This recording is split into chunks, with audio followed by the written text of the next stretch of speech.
Hello students, and today we are going to study the Railway Clerk poem by Nissim S.K. I am going to give you line by line explanation, so listen to the class carefully. The Railway Clerk by Nissim S.K. It isn't my fault. I do what I'm told, but still I'm blamed. This year, my leave application was twice refused. Every day, there is so much work. So, if you see this first stanza, this is how the poem begins. It isn't my fault. The first line itself clearly shows that the speaker of the poem is not happy.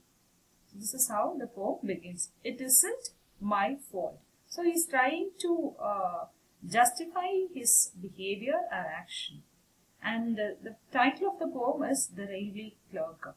So the speaker of the poem is certainly a railway clerk, and this is a satire on the corruption and dishonesty prevailing in India. These honest, sincere and hardworking persons, if you see, they are humiliated, harassed and tortured. And the railway clerk here, the speaker, he expresses his feeling and discontentment and unhappiness over his sad predicament.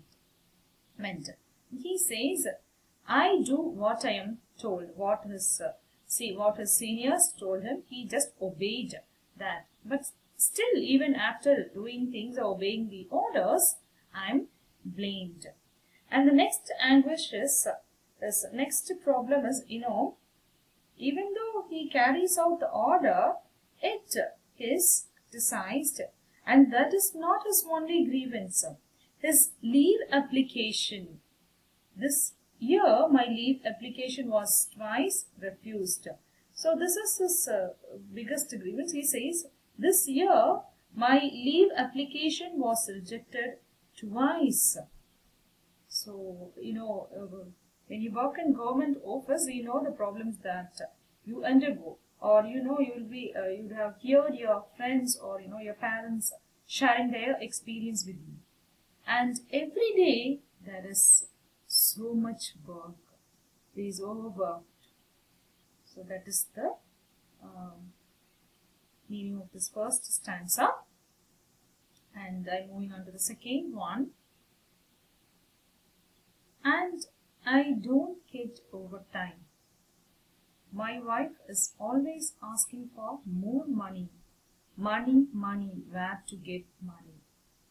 My job is such, no one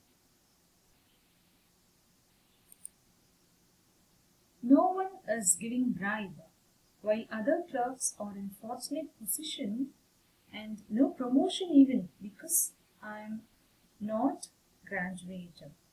So the poor railway clerk, you see, he finds it difficult to make both ends meet, because his duties are such that he says no one offers me bribe, and his wife also always demands more money to meet the household expenses. She can't be blamed because she has to run the family, and she asks for more money.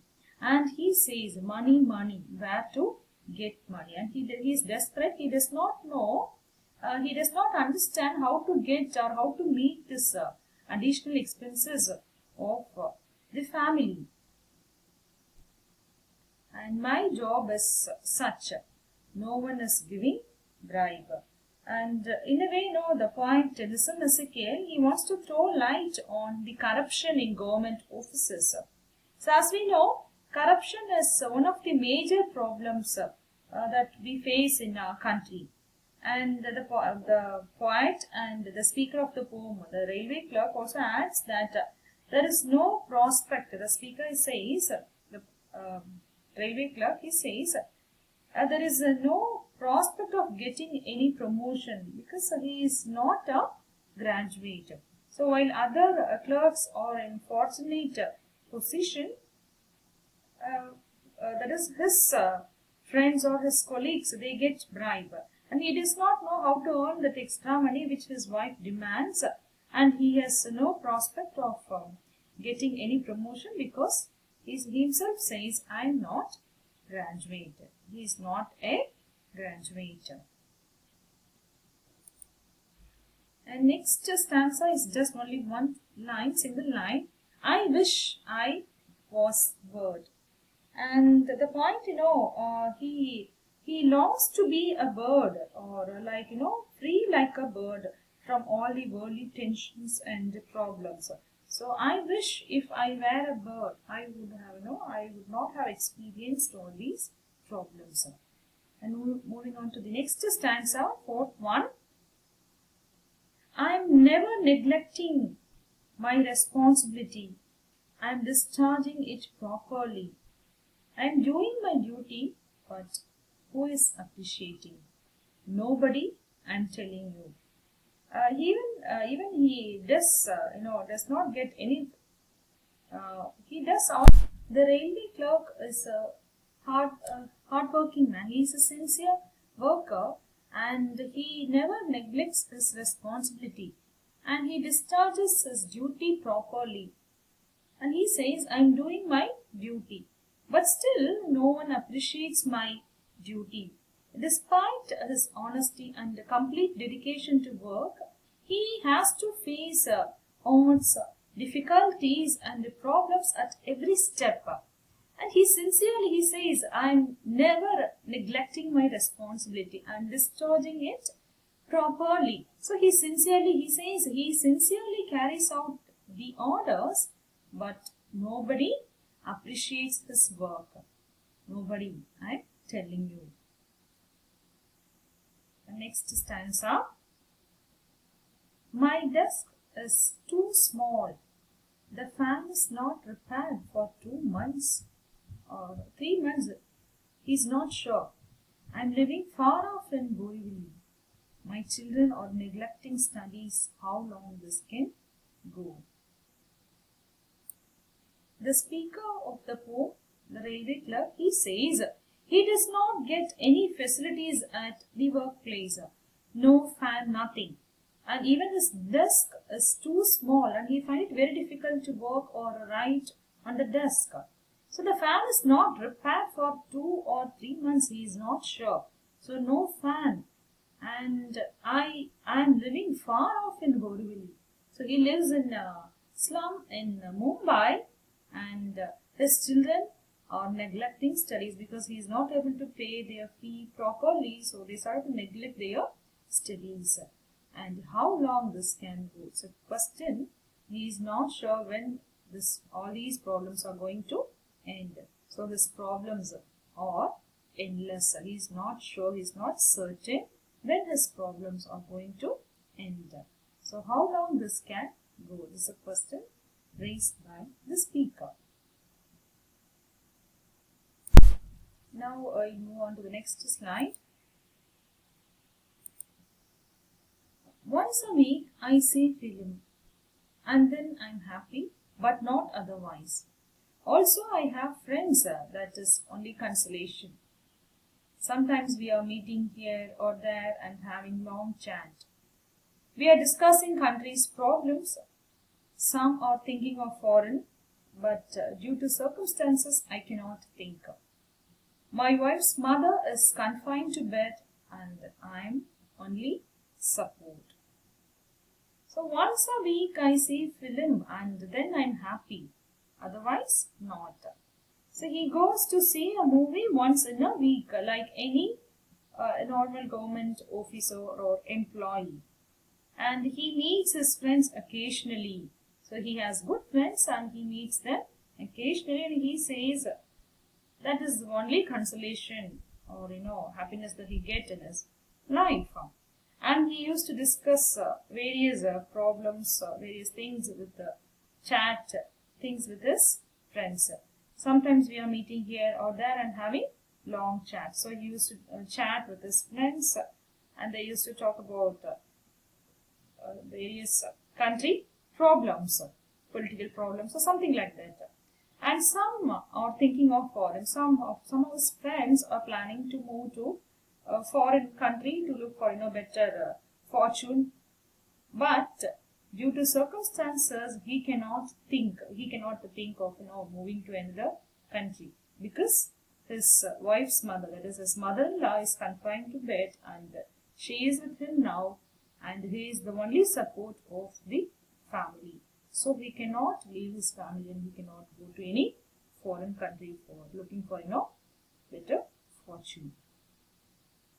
And see, if the railway clerk, this poem actually symbolizes poverty of India. The clerk represents the pathetic condition of many Indian poor people. It seems to be a realistic poem. And the railway clerk is thoroughly an ironic monologue.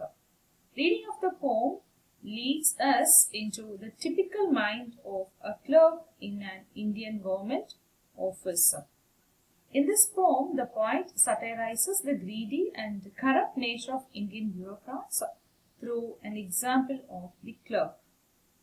It is quite common in nature of Indian government workers and officers to engage in malpractices and unfair means to earn more and more money. So the poet comments on it through this poem. So Islam, theme of the poem. The portrait of a typical clerk is funny but is still touching because of the clerk's helplessness. The clerk talks of bribe, where in India it is a common sight, and he feels bad that no one is offering him. He is also surrounded by work culture, works hard and he says, never neglecting my responsibility, but he says discharging it properly. For this, for his hard work, he is not getting appreciation from his boss. His office condition is horrible. Adding to this, his children are neglecting studies. The clerk pours out his woes and is completely surrounded by tensions and problems. The poet very carefully describes social and economical and political scenario in a vivid way. He is conscious about the human being and concerned about their fate.